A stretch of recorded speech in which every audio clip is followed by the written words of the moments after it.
Good morning, everyone. This is the meeting of the Crisis Stabilization Facility Committee, and it is Thursday, September 16th, and we have a quorum with us today. And on our agenda is an update of the current utilization of the facility, data collection review, and any legislative advocacy we might be still looking at, as well as program advisory work. We do have a committee that oversees programming for this committee. So, anything to add to the agenda? All right. So, I should have been more prepared, but we have currently, as just to remind everyone, this facility has two 16-bed treatment units. We have 16 beds for detox, and those have been consistently utilized upwards of almost 90%, I think 88% utilization. So pretty impressive. The mental health side has had some issues with both cameras as well as staffing, workforce shortage issues, but they have resolved the camera issues, the security and safety issues, and then they have moved up their ability to take 13 people at any given time. So they're up to 13 out of 16. And they've also been operating between 85 and 90%. So the good news is the facility is being used. They are experiencing law enforcement drop-offs on both sides, which is what we are hoping for. And community paramedics are also talking with them and dropping people off as they can.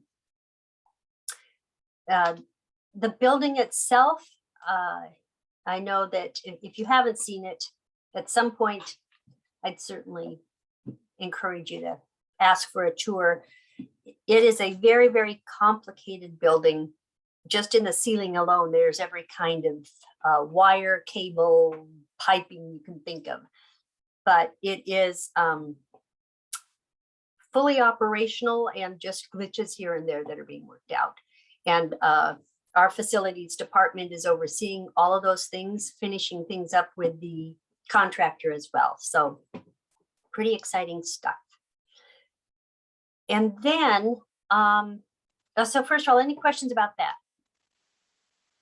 Are they up for doing tours now in person of the facility? For somebody from this group, yes. Probably not the public because there's clients there all the time. But certainly an elected official at any point. And Perry, I see you've shown your face here. You can coordinate that through Perry. More than happy to facilitate that. If you email me, Todd, or others, happy to. Yes. The other thing happening in process is, I think I talked about a mural project. We don't hang pictures on the wall in the treatment unit because distressed people might be able to take them off and use them for other purposes. And so we have some artists in the community working with the makeshift art gallery that are going to put some murals up, paint murals on the wall in various places. So we've got the designs. They're kind of outdoor calming landscape designs. There'll be 5 different ones right now that we're thinking about. And we're just finalizing the contracts at this point to get that work done.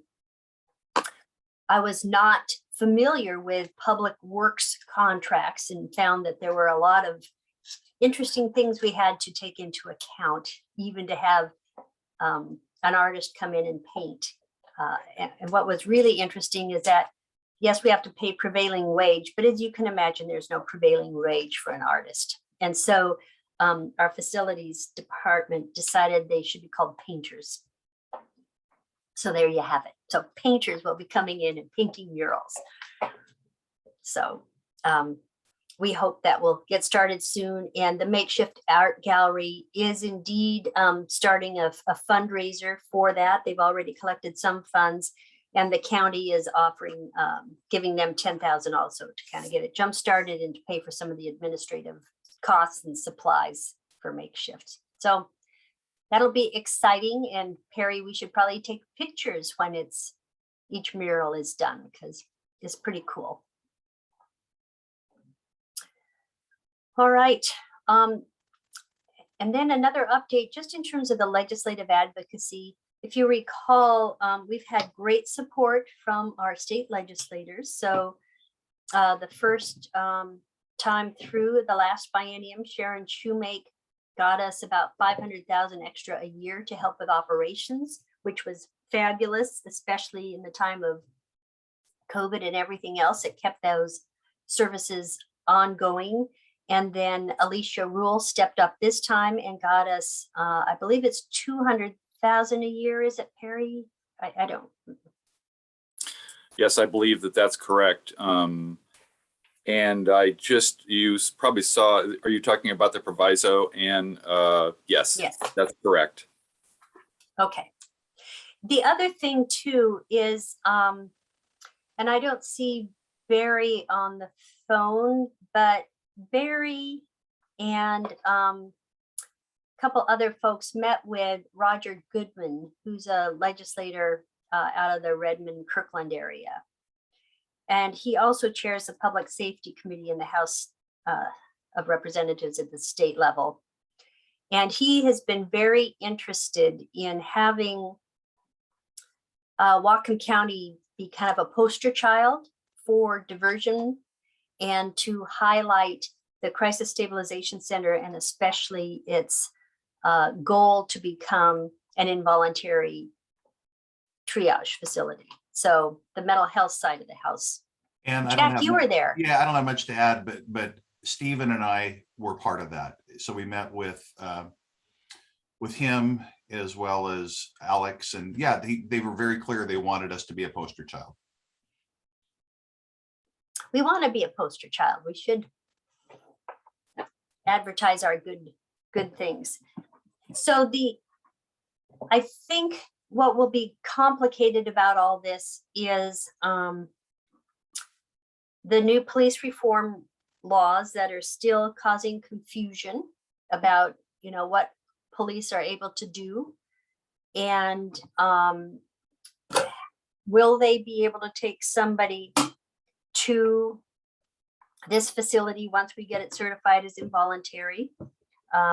Typically, the law that allows for this diversion does require that police come in contact with somebody who is committing or appears to be committing a misdemeanor crime. So at least that isn't an obstacle for police. And the hope, of course, is that they will be able to take these people to the mental health side of the house,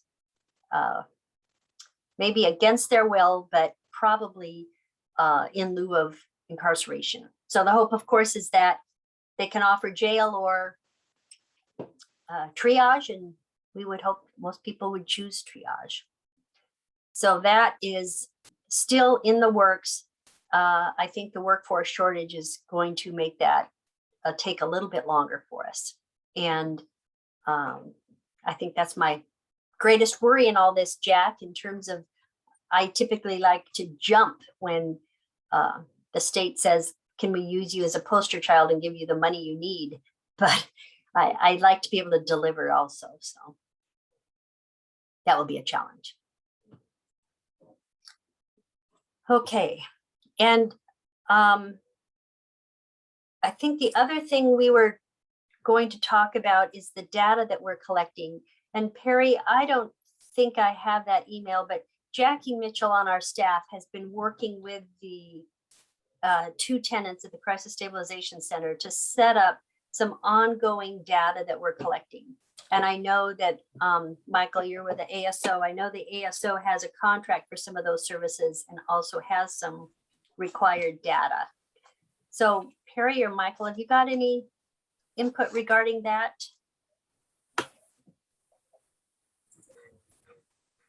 I know for the ASO, the data that we collect is actually pretty limited.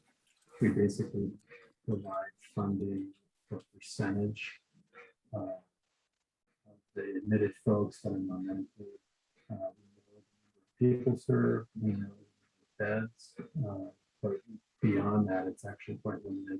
And this was brought to our operations committee last week. So we're hoping to kind of figure out a better strategy to get a little bit more detail down from both sides. And Perry? I do have a bit of data that I can, that we had compiled. We are getting monthly data at this point from both of the providers in terms of admissions and that sort of thing. The challenge is that we get quite a spreadsheet from them, an Excel spreadsheet from them. And I've been working with Jeremy in compiling or being able to compile that data so that it comes in a compiled manner, whether that's quarterly or semi-annually or et cetera. I will send Jill the summaries that we actually compiled. My concern about that was that we were literally doing that by hand at this point because we're getting different Excel sheets, and I just wanted to establish accuracy, obviously. And so Jeremy has helped with that, but we're in the middle of that at this point, so I really haven't completed. But I will forward this document to Jill, and either she can send it to folks or maybe she can put it up on the screen here. I'll send it in just a second. All right. Todd? Yeah, we talked about this over the years. Is there a way to get from these data on admissions people that we can say were diverted from going to the jail or the emergency department? Do we have that? We do have the referral source. Whether that's law enforcement or EMS or et cetera. So I can, and the information that I'll forward here does reflect that. That's exactly what I'm trying to ensure that we're able to provide consistently. Again, the challenge was that within the lease agreement contract, both of the providers give us data in regard to admissions and census, those types of things. The challenge was to be able to compile that for an ongoing summary. And so I'll send what I have to Jill right now and see if she can maybe put that up on the screen and we can talk about that for a second. Thanks. Hopefully Jill's listening in and can. I am listening and it just popped up, but also Perry, if you'd like to share it yourself, I can definitely give you access to do that. It's going through the attachment. Oh, the scanning process? Yeah. Well, and when it comes from Perry, it takes a lot longer. He's not very trustworthy. And as it should be, Jill, I'm using two different computers because I'm having some connectivity problems, so I don't actually have it on my laptop. So maybe if we could hold for just a second. Actually, here we go. I've just opened it. So let me do the sharing. One moment. Hey, Ann, while we have a moment, I just wanted to let you know I need to leave at 10. We have got a fire chiefs meeting at 10, so I didn't want to be rude and check out. But if there's anything for me, I'd be glad to offer that. I appreciate that. Thank you, Mike. All right. Can you see the document? Yes, thank you. So And there's go ahead, walk us through, Perry. so there's actually 2 pages of it. Obviously, one for Pioneer Human Services, our detox side, and one for Compass Health, mental health triage is the lower page. So we can look at this one first. It obviously lists from May through July at this point, where we began to gather data, totals that out and so forth. And then this is only a portion of the referrents that are listed as options on the data sheet. But we wanted to pull those that were most, for the purpose of our summary, we wanted to pull the ones that were the most pertinent to the discussion in terms of diversion, as Todd had brought up. And so then obviously it totals the number of unduplicated. We know that our stay tends to be about 4 to 5 days. Therefore, the numbers and et cetera. So pretty straightforward in terms of the headings and so forth. Again, what I'm after in working with Jeremy is automatically compiling data sheets so that we have this information or whatever cross-section of information we might want to present. So we, see the law enforcement referrals, pretty consistent. We don't have a lot of, and maybe Mike, I think that you commented on this and we presented a little bit of this information before in terms of the referrals from EMS and then Peace Health transfers, which certainly could be obviously EMS as well, and then our totals. So this is what we're showing thus far for the detox facility. And before we move on to the mental health side, I think what's interesting, and I know we're just starting up in terms of referrals, but it is interesting that out of the 6 referrals from law enforcement in the LEAD program, 3 of them withdraw from service before they complete their process of detox. And one of the primary goals of detox not only is to make sure people stay alive while they're detoxing and to engage them in service, but a lot of times it is to get them directly into a treatment program upon discharge to include inpatient treatment. So I think this somewhat is indicative of the population we're serving as well. If half of the first 6 referred from law enforcement are leaving before they are done, I think we have to really look at not only programmatic elements, do we need to add something else, but are we, identifying the people most likely to be successful, or I shouldn't say that, most likely to be helped by this program. So those are some programmatic things we'll be looking at. A point of clarification with that as well, and I discovered as we were compiling and putting this information together that client withdrawals from services is actually it includes referrals as well as those individuals that were admitted. They're not duplicated, but so it's reflecting individuals that may have been referred and never admitted. They discontinued at that juncture, or were actually admitted and then did not complete the recommended stay. So just a point of clarification, it's true on our second page as well. All right. Yeah, that will be confusing, won't it, in terms of guiding us in terms of our programming and working with referral sources. So when we're looking at these numbers, I'm sorry, where would these folks have got services before, or would they just have not, regardless of where the referral is? Are these people that would not have got detox services, or would they have gotten them somewhere else if this facility wasn't open?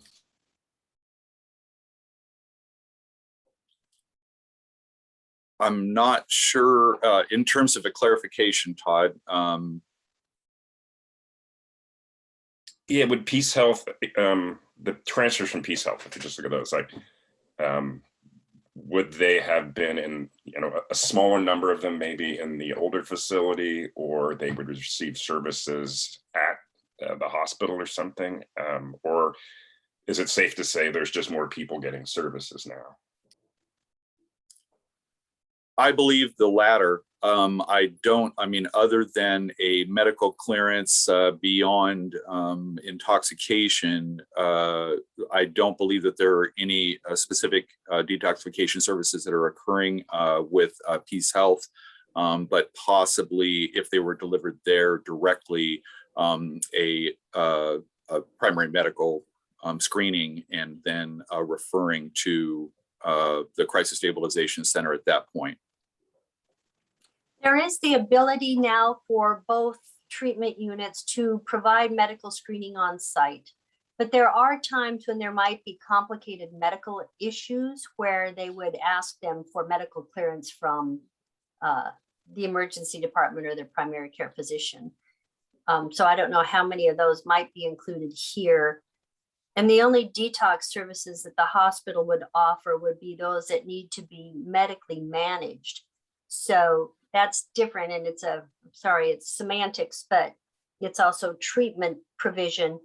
There our current triage or our current detox program offers medically monitored detox now. So we have 24/7 nursing on staff who can monitor vitals, monitor people's general health and well-being while they're detoxing.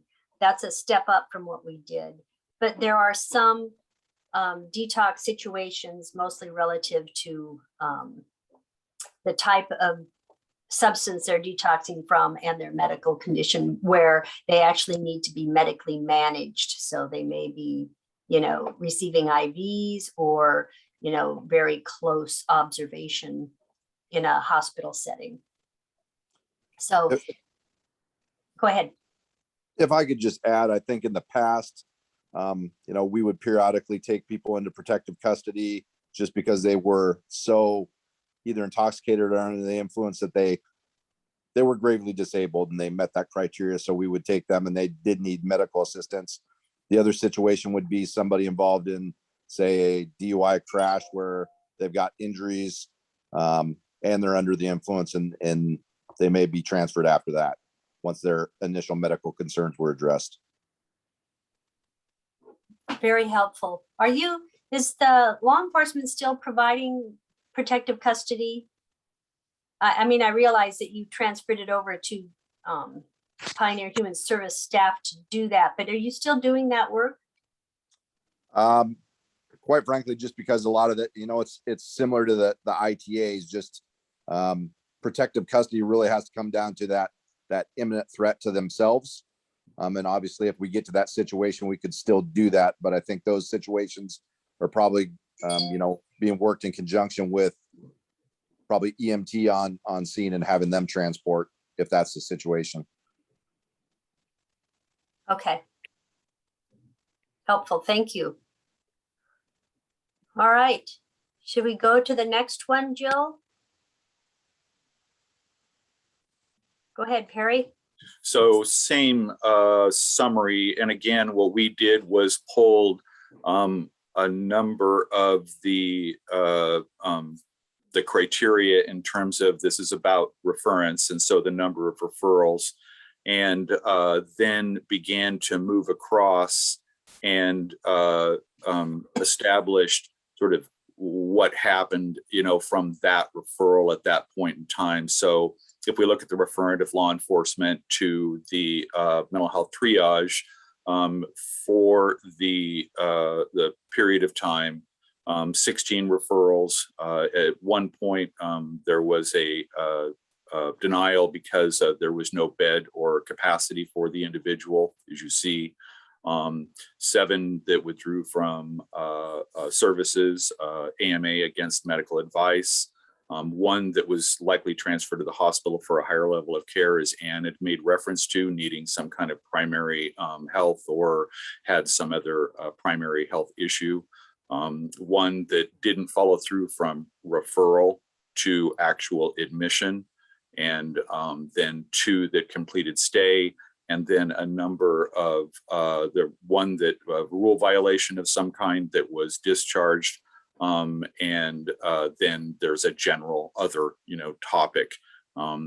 Now, some of these individuals also, there's another column that is remaining in treatment or is in treatment at this point in time.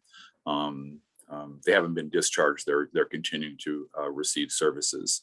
And so we see, again, that those numbers reflecting a pretty significant number of Peace Health transfers relative to other referral sources that are there. And then our total numbers served for each of the months from May, June, and July.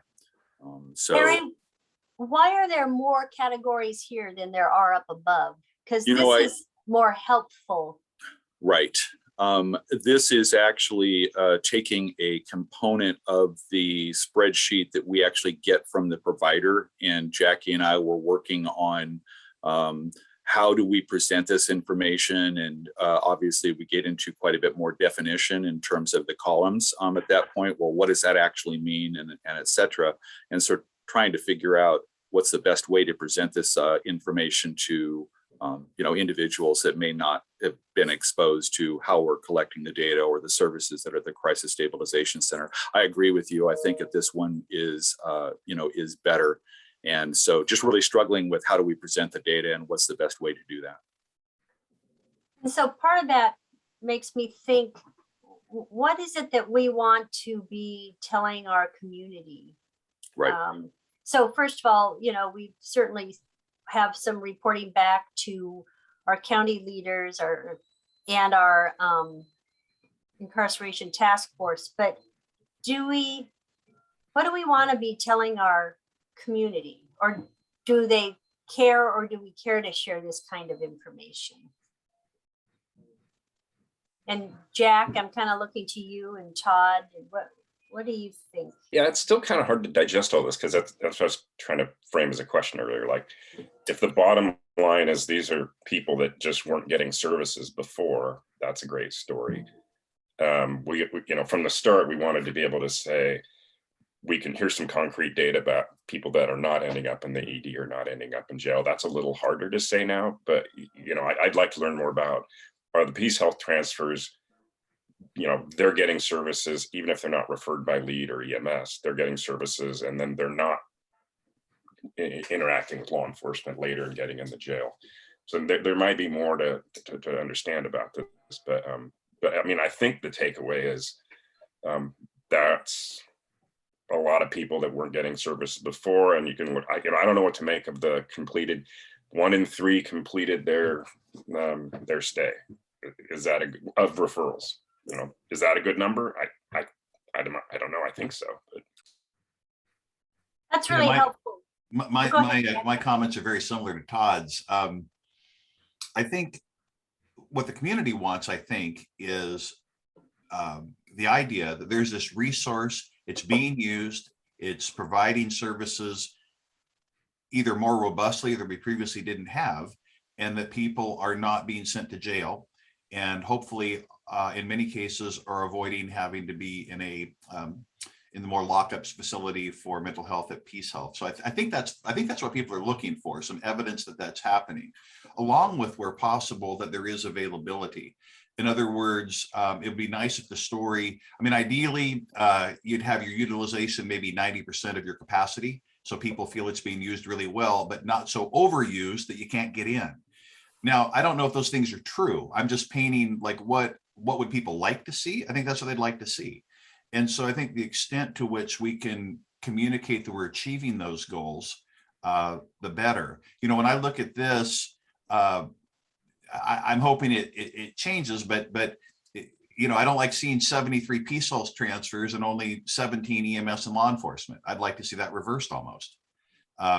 So I don't know that it's true, but I don't know that helps our narrative of law enforcement, for example. So, and part of the problem, of course, we won't always know what we've avoided in referrals or what law enforcement diversions happen in referrals. In fact, in many cases, a private person could call and you get the referral, and you would have had law enforcement if this wasn't there. It might be interesting to have a statistic, people that might have been in law enforcement, or that could have, or that were eligible for, that, individuals that were in a situation that law enforcement might have been called and wouldn't. That's a very hard data thing to track, but it'd sure be a nice one.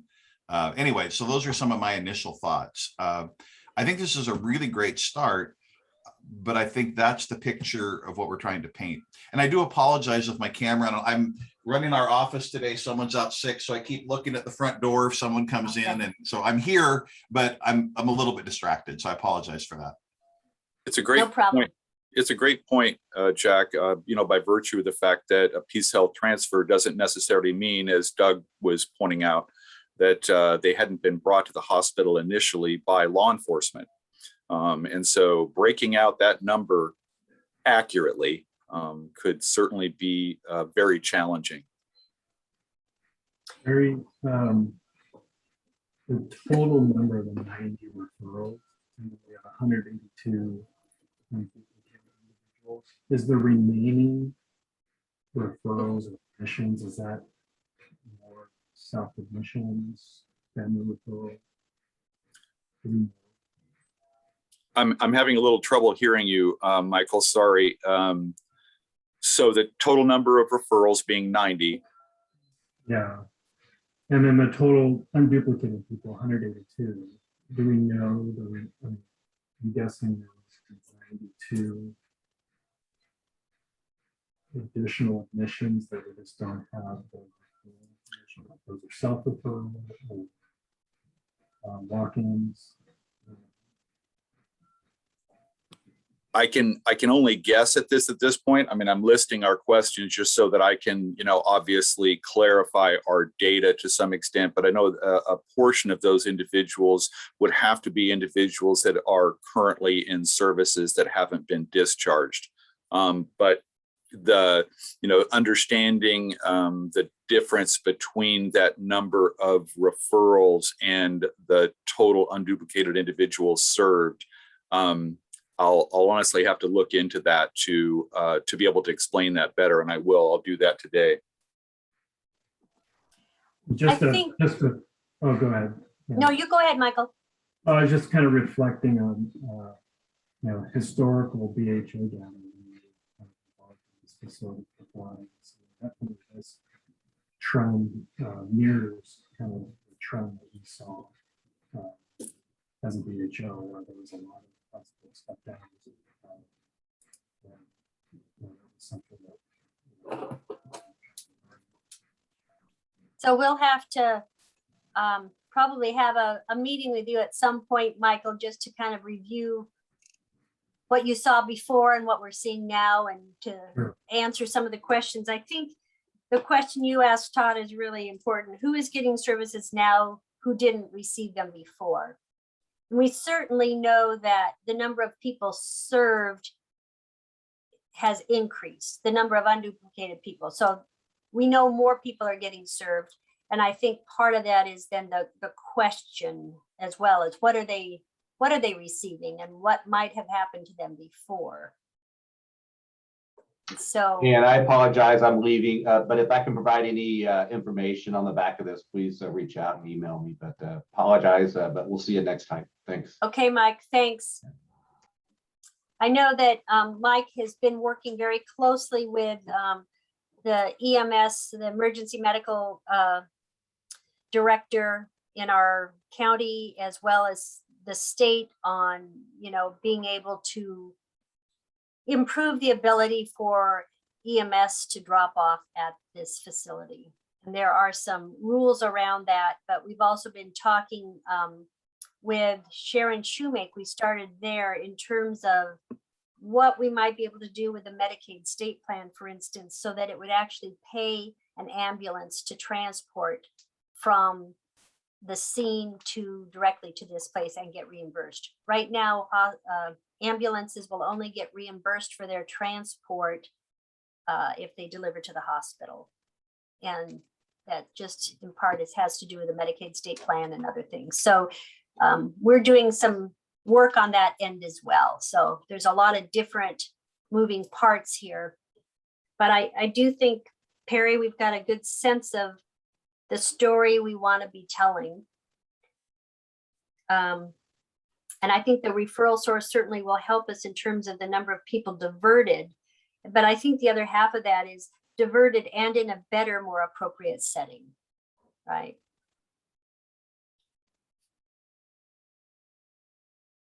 Any other thoughts about this? The other thing too is our program advisory committee includes EMS folks, community paramedics. It includes law enforcement, both from Bellingham PD and the Sheriff's Office right now. And they're very helpful in telling us what's working, what's not.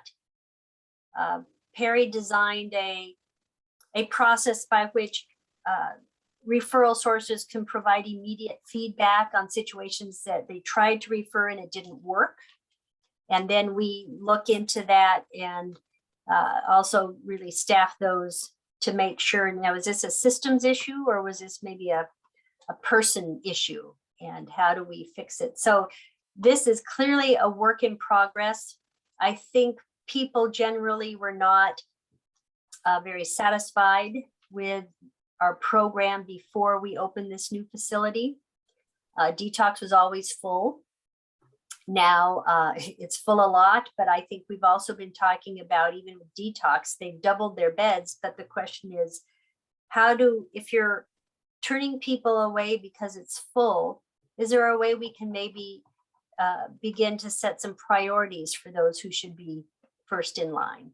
So quite a few different moving parts in terms of how we're trying to not only improve our data collection, but improve the program elements, especially referral and admission. It's a really great point, Anne, and I think that too, as I'm beginning to understand it more, of course, figuring in the factor that the providers are reimbursed through Medicaid. So their interest is obviously to keep the facility full. So we've got the reimbursement in the right place, you know, at this point in time, because that wasn't necessarily true historically. But making sure that the right people get admitted, and then, you know, that fairly technical communication about, you know, reviewing and referrals and admissions and denials. So it's definitely going to be a really significant project, you know, in order to accomplish that. Yeah, Michael? And Michael, if you could speak up a little bit, because Yeah. you go in and out. Is this better? Yes, it's much better. I'll come closer to my mic. Okay. Perry, you mentioned that the reimbursement is in the right place. Are you hearing from providers that most of the MCO plans are seeing these services as medically necessary, and they're paying for these services?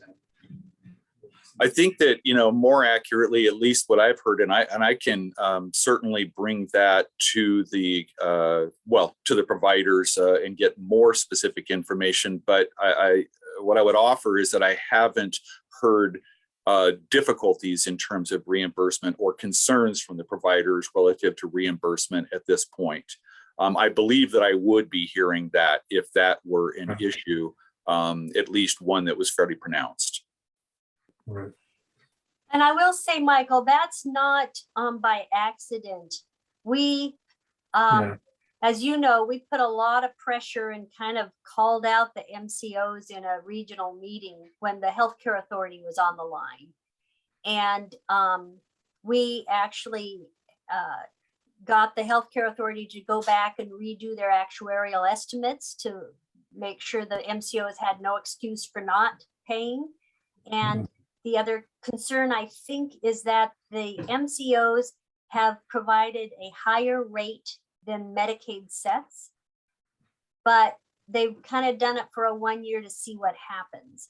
So this is us really needing to stay on top of this, make sure that it continues to be reimbursed. If they reimburse at a low level, then the services are also at a lower level and may not really serve the need. So also, go ahead, Michael, you had a question? Oh, no, just a reflection, because I was looking at some data for our other kind of stabilization facilities in our region, and noticed pretty significant increase in the number of non-Medicaid admitting to these types of facilities. They don't have Medicaid benefit. So that's something that we're looking at. I don't have it. Oh, interesting. I didn't know if they were reporting that. Just general. I think we'll stay on top of that. So there is a state association of county human services, and we met this week, and we are putting together our legislative advocacy priorities for this next state session starting in January. And one of our big primary areas of priority is Medicaid rates in particular, but also with some focus on the crisis system. The behavioral health crisis system is underfunded. It's not the way they figure out how to fund it at the state level is screwy, for lack of a better term. And we have really been prioritizing a review of that process, as well as a review of the rates. to make sure that in some areas of the state, counties won't even have a facility like this because the reimbursement rates from a Medicaid base are so low. And yet the need is so high, especially now with the police reform laws coming into play, that we really need another place for people to go who are experiencing distress. So I think that is a work in progress, but I think all counties are understanding that this service is critical in a crisis system at a county level. And it is a part of a system and a service that MCOs are just not familiar with. It's just not what they did before. It's not typically a commercial offering. And I think it's just new for everyone, but we are really staying on top of it and putting a lot of pressure on them and working with the healthcare authority on making sure they understand that as well.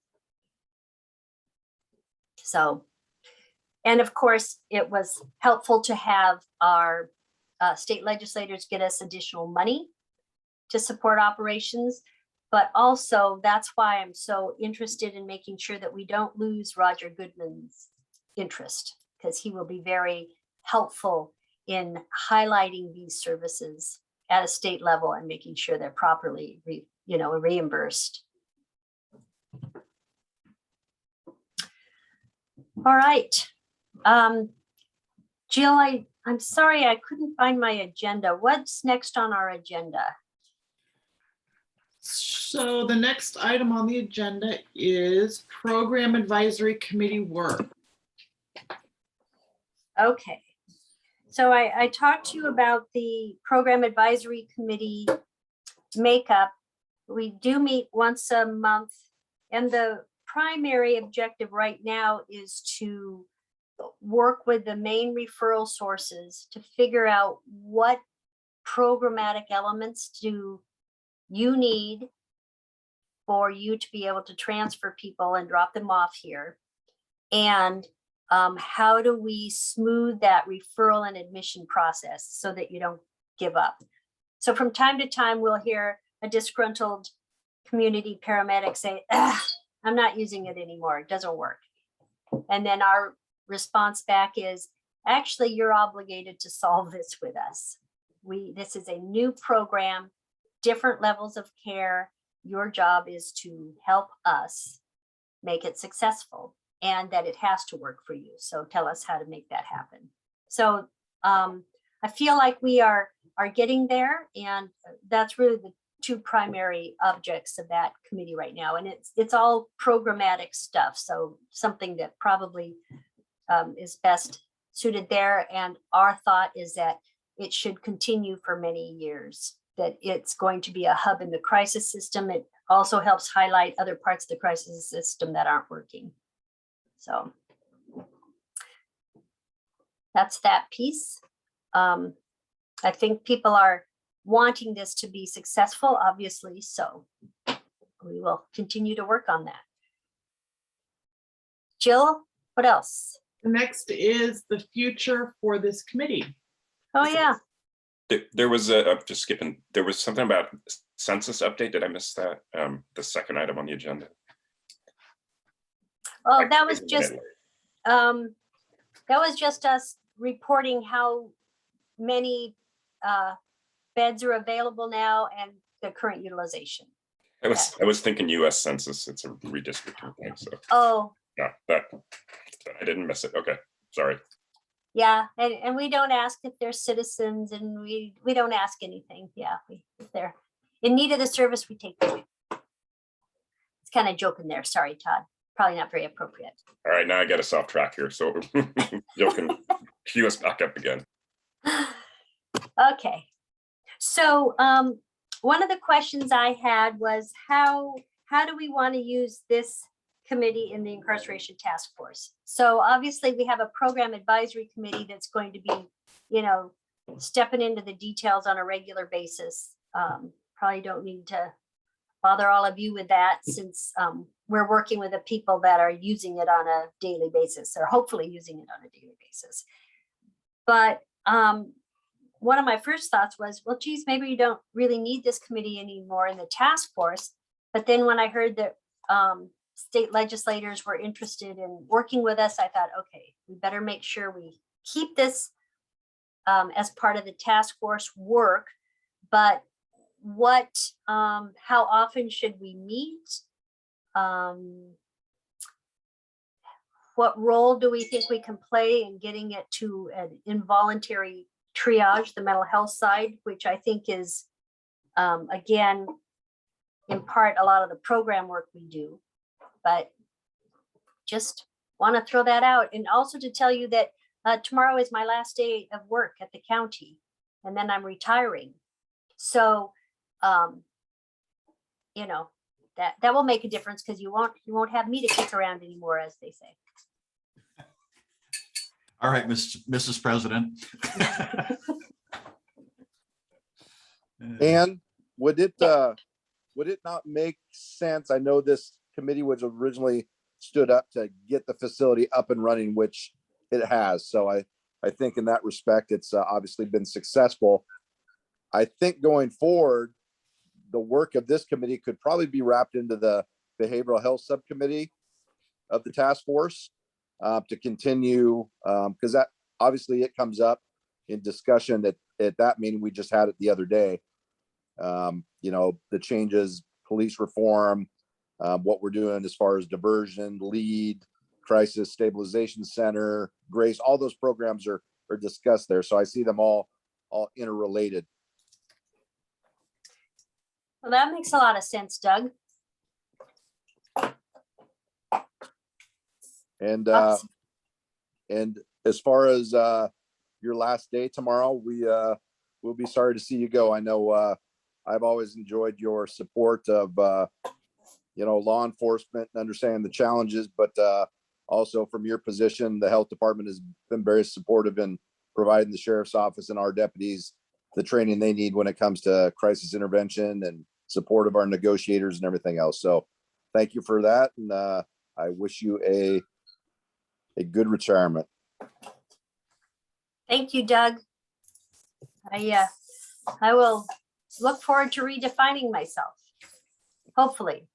Hope I don't have some kind of existential crisis, but we'll see. Todd, you were going to say something? Yeah, I mean, I'm trying to think of historically, this subcommittee, we spent a lot of time on decisions about designing the facility, discussing whether we'd have involuntary capacity, those sort of policy questions. I'm kind of with Doug on this. Like, I don't know what does the bigger task force need from this committee? You know, we could just like today, we could identify, here's the data that we've been talking about for a couple of years that we know the main committee and the council want to hear about, but is that also something that the behavioral health folks can do? And I don't know if their plate is too full, but I don't know if we need to still meet 4 times or however every 2 months right now.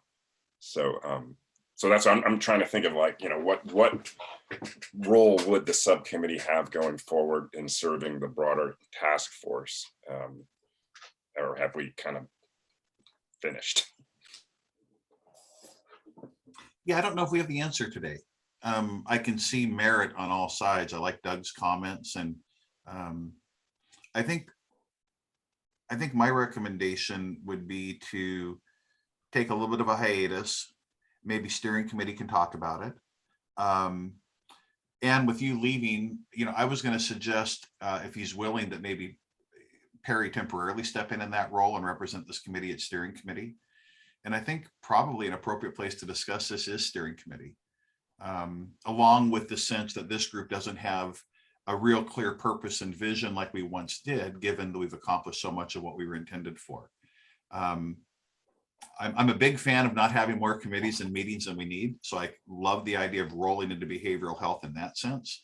On the other hand, I think I'd need some time to reflect on what we might be losing about the importance of this particular facility if it's rolled into there. Is that kind of what you were referring to a little bit, Todd, that some of the stuff with this could get lost in that?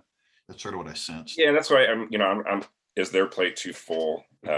It's nice having a little group that is kind of, dedicated as the advocates for this facility. But maybe we could just meet twice a year and then have our assignment. Yeah, but I think Jack's right. It is a discussion for the steering committee, and that might get to a larger discussion about the committee structure generally. So I see Jill just turned her camera on. Is that? You have a thought, Jill? My only thought is a question of whether or not you guys want to meet in November. No. Okay, Well, thank you. that's my, It sounded like a definitive no, so. yeah. And I don't think we'd have much more to add in November, to be honest. I mean, we've got a lot of, we're still doing the program work, and that will continue for, months and months and months. And I think the only other thing we're working on is the data collection. And again, it's not just the items and the data we're collecting, but it's the how as well. And then telling the story afterwards. And that takes time as well, because, we have busy staff. I guess my question would be if this group feels, and if Perry is willing to step in Ann's role, knowing we aren't meeting in November, but somebody needs to come to steering committee, ideally representing this group, and be involved in the discussion of what happens here. And to me, Perry, you seem the logical choice because you've been here for about 3 years. I mean, we were sitting in the health department, and you seem to know the data as well as anyone. I don't know if you're willing, but speaking as one of the co-chairs, I would certainly request, if you're willing, we'd love to have you do it. Well, I appreciate that, Jack. And this is the first time hearing of Ms. Deacon's retirement, so this comes as a surprise to me. But I am certainly willing to. It's a really important initiative. I think that the steering committee is a great place to discuss this. I touched base with Jill in this regard too, because obviously Ann and her role in the steering committee, and said, hey, I'll be available. I'm trying to organize my schedule and, and et cetera. And we don't have a replacement for Ann at this point within the health department, although we're actively pursuing that. And I think that, either, bringing the detail of that information to my new boss, so that he or she can be, reporting. It's really going to be important for me to be as involved as possible. My commitment and goal is to bring the information to the, to the task force and to serve in whatever role in this really important project. I mean, I'm obviously involved in the advisory committee, and there's a number of projects that are happening within that are going to be truly important to really have an effective crisis stabilization center up and running. So I appreciate the thoughts, and I agree that we should probably meet in the steering committee and hash out the details. Okay, and you're willing to represent on at least an ad hoc basis, being the chair of this. I am, and also I've initially taken that responsibility as far as reporting to the larger task force. In this regard, I was hoping that Ann might stay for Monday and report, one last time, but that is off the table as well. So, okay. Well, I think what we can it's always say, one more day, Ann. Just one I think more what we day. can say Monday, Perry, between you and I, we can communicate that the committee had a discussion about the future, and there's some different ideas, possibly merging into behavioral health, possibly looking at what our role is, whatever that might be. And we're going to have steering committee talk about it, and I'll make sure it's on agenda for steering committee. And I don't know that we'll get to committee updates on Monday. I suspect we won't, based on the agenda. right. So I think there's a very good chance that we might just make that announcement. I don't even know if we need to make the announcement, just get it on the steering committee agenda, but we have that data thing for about an hour, we'll see how long it goes. And then we've got to talk about we've got two, Representative Shoemake and Rule and the police stuff. So I think we're pretty full. Right. Understood. I will put in a thought. I like Doug's idea, and at the same time, I worry about the behavioral health committee being able to take on the CSC, components as well. But, I know that that'll be worked out, and that will just depend on the amount of detail that comes to, that committee is really what it works out to. I like Doug's idea too, but Doug, don't you like the idea of being on a committee that instead of meeting bi-monthly, meets twice a year? Just kind of a little oversight, little help when needed. I'm with you. I'm not a fan of going to meetings if I don't need to. I've got plenty on my plate already. Well, because I think there may be some value and some attention to this, but not as many hours as we previously needed to invest. I'm actually serious about that. There may really be some value in meeting not so frequently, but still kind of, you know, especially as we, I hate to say get out of COVID, because God knows when that'll be, but as this facility integrates into the community, there may be some value in this group helping with that. And certainly the pandemic complicated the launch as well as the integration. So anyway, those are just some off the top of my head thoughts. Yeah, I'd be happy to meet once or twice a year, I think. And with you, I hope the capacity catches up to the need, because that's really the gap right now. And I think until we're out of COVID, that's probably not going to change. And who knows what that is. Yeah. Yeah. Sorry. So- I mean, probably like all of us, I'm tired of COVID. It was just irrelevant to the reality of it, but yeah. Probably not a finish line, but maybe we can get down to a jog as opposed to a race. Okay, so I'll leave it up to you to take this forward and move on, and the program committee will continue to improve referrals, admission processes, operational funding, as well as just programmatic elements. And contact Perry if you want to take a tour. It's beautiful. Okay, good. What else, Jill? I'm sorry I'm doing this to you. That's okay, no problem. The last agenda item is actually task force communications, and Anne, if you don't mind, I can take this one for everyone. As most of you are aware, the steering committee has been working on some methods to increase the task force communication with the public. And one of those techniques that I am working on is developing a roster of agencies, contacts, community groups who might be interested in receiving information about the task force and its committees and their work. So this question has gone before all of the committees except for this one so far. If you guys just want to brainstorm what groups, agency, community groups, etc., you can think of that might be interested in receiving information, that would be helpful. If you have your packet in front of you, the last page of the packet shows what the other committees have done, or I can screen share that if you like. If you want to screen share briefly, because my guess is most of the partners we would identify have been identified in one of those two.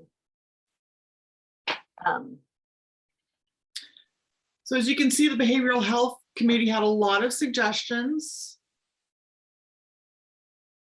I should say. And I agree, and probably a lot of these are groups that you guys would suggest as well. But if you can think of anything else, yep, that's it. So to add, just let me know. Perry, do you mind asking Jackie to provide all the behavioral health service providers to Jill? I see we have just a few here, but we have quite a few more we could provide. And I guess my other question is, it was kind of sad, in part when we opened up the Crisis Stabilization Center, vaccines weren't out yet. We couldn't really have any kind of an open house. We did something online, but it was just a piffed, you know? And so I had heard from I can't remember who it was. I don't know if it was Chief Tanksley or who, but you know, there were some law enforcement agencies who hadn't even heard of it yet, or that it had opened, you know, and I thought, oh my gosh, what do we do about that? So I think certainly every law enforcement jurisdiction in our community should be on this list. And that includes not only our tribal nation, but, you know, customs and border enforcement, etc. It seems to me that housing providers, I mean, some of them are sort of connected indirectly through the behavioral health services, but oftentimes the referrals can come from there as well. Right. If you could have Barbara send those to Jill too, that would be great. I think those are our main categories. And I think Mike Hilly does a good job working with EMS, giving them information. But I do think all of the fire districts need to know as well. That's who I would add. Great. Anything else? Awesome. Thank you. That's very helpful. The other item regarding task force communications, Ann and Jackie, you'll be familiar with this, is we're putting together a scope of work for a potential consultant to help with these efforts. One of the tasks we're asking of that person or team would be to develop a communications campaign on 2 or 3 or 4 or 5 specific outcomes or task force initiatives. And we're asking all of the committees to throw in their ideas on what key messages we want to get out to the public that haven't been reaching the public. And you mentioned one really was just the opening of the crisis stabilization facility. Is that something that we want to actively have a consultant do a campaign on? Well, I'm thinking about what you asked earlier, Todd, which was, how many people are being diverted? And secondly, who's getting services now who didn't before? And services that are preventing arrest and incarceration. And I realize those are kind of more higher level, Jill, but it seems to me that that's kind of what the public has been wanting and asking for. Not just out of this facility, but also in general. I think that was the biggest question when some of those ballots for the jail came up, is what are we doing instead of incarceration? So I don't know what people. Yeah, I think that's important. I mean, at some point we'll stumble back onto the discussion of how do we fund improvements to the jail or a new facility, and this crisis facility is going to be part of that discussion as a success story. Now we can go talk to the public about getting back to that discussion. So, how we communicate that, I'm not sure, but letting people know that we have data that shows this is successfully diverted people from incarceration. And you just reminded me, Todd, that the very first ordinance that set up a resolution that set up the Incarceration Prevention and Reduction Task Force listed a crisis stabilization facility as the #1 priority. And so it would be important to say, hey, we have that checked off the list. Did it, and it's working. And yes, and we have operational funding for it. Currently, at least, hopefully forever. Yeah. So Jill, there you go. We should take credit for what we've accomplished. Thank you very much, everyone. And the last 2 agenda items are other business and public comment. We don't have any attendees with us right now. Okay. Any other business for the good of the order? And is this my last meeting with you? Thanks. It is. I think it is. Okay. Well, that's hard to adjust to. I've been on council for this almost in my 6th year, and I still don't know how everything works, but what I do kind of get, I learned a lot of it from you. That long-term plans that council often screws up with, that the health department folks have. I'll keep us on track for those things. The intricacies of financing all of this stuff. I mean, you just mentioned again the operating funding for this. I'm amazed by your ability to track all that stuff and accomplish all this. I wish you well in retirement, but just deepest thanks. Well, thank you, Todd. In our country, human services is undervalued and yet always in the headlines, and therefore underfunded. And so it is part of human service work to be as creative as possible with finances and never get in trouble for it.